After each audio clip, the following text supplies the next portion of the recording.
Terrace మీదకి వస్తే చాలండి, చక్కగా పూలు విచ్చుకుని కంటికి ఆహ్లాదకరంగా కనిపిస్తూ మంచి సువాసన భరితంగా ఉంటుందండి.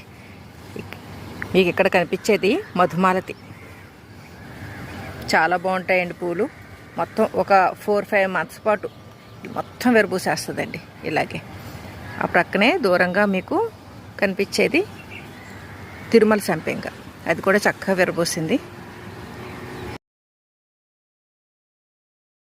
ఈ ప్రక్కన సింహాచలం సంపెంగ అండి, అది పూలతోటి చక్క నిండుగా ఉంది. ఇటువైపు రాధా మనోహరం 2 varieties అండి, ముద్ద రేఖ. ఇటు ప్రక్క మల్లె. ఇలా టెర్రస్ పైన కంటికి ఆహ్లాదకరంగా పూలు కనిపిస్తూ ఉంటే ఎంత బాగుంటుందండి.